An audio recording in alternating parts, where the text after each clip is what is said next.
Привет, друзья! Есть у нас унитаз вот такой вот экспериментальный. Откроем крышечку. И, конечно же, как вы видите, у нас тут немножко засорилось. Ну, как немножко, конкретно засорилось.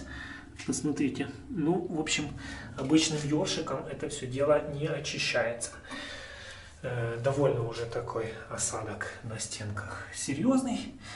И его необходимо отмыть. Просто ёршиком тереть не получается. Ну, в принципе, то, что вы видите, это уже как бы мы потерли ёршиком. В общем, вот здесь немножко вытерлось, здесь нет. Получается, какая ситуация? Вот в этой зоне как бы все нормально, все очищается довольно легко и быстро. Вот здесь очистка просто так не проходит. Необходимо применять какое-то средство, которое решит эту проблему, чтобы унитаз был чистым. У многих, я знаю, даже доходит до того, что оно тут прям черное с таким слоем толстым загрязнением. Как решить вот такую вот проблему? В данном случае, конечно же, у нас загрязнение не мега серьезное, но все же очистить так легко не получится. Что мы можем сделать? Какое средство необходимо применить для того, чтобы это все очистить легко и просто, то есть вообще не применяя никакой физической силы, никакого физического воздействия?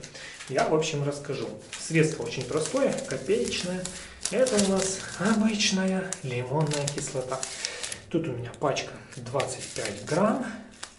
Но на самом деле тут кислоты где-то уже грамм, наверное, 10-15, поскольку я где-то половину использовал. И давайте я вам расскажу, как все-таки это все сделать легко и просто. Насыпаем нашу лимонную кислоту, наше чудо-средство. Насыпаем в унитаз. Насыпаем. Давайте еще чуть-чуть вот так вот. В общем, грамм где-то 10 или 15 насыпали лимонной кислоты. Она вот здесь у нас на дне лежит. Какие-то начинают появляться тут реакции. Какая-то реакция начинается. Как видите, ну если видно, шипит у нас лимонная кислота в этой воде.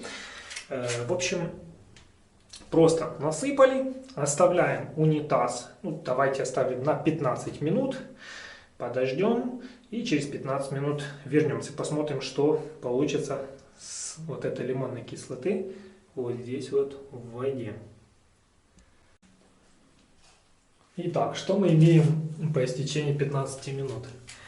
Смотрите, если видно, у нас все стало намного красивее, чем было. Давайте смоем воду и посмотрим на результат. Вода такая довольно желтая. Необходимо спустить, посмотреть, что будет.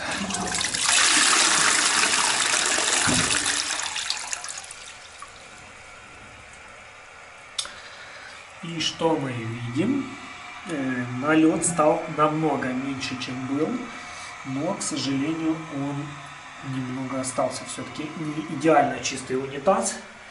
Налет немного остался. Давайте попробуем еще применить ёршик, посмотреть, получится ли ёршиком теперь вот этот налет весь убрать. Итак, ёршик, к сожалению, у нас немножко грязный. Давайте вот чуть-чуть потрем. Ну, все, в принципе. Чуть-чуть, немножко потерли. Сори за не очень красивый вид. Все-таки у нас унитаз. Это же вам.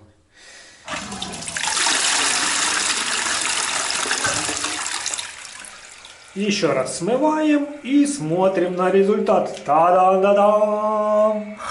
Вы посмотрите, какая у нас красота. То есть все идеально чисто.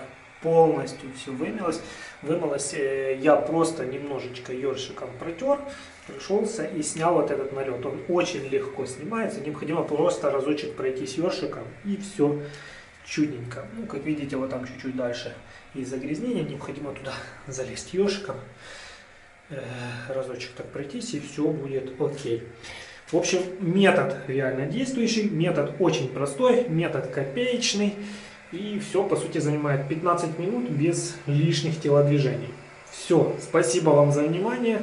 Подписывайтесь на канал, будет еще много интересного. Пока-пока.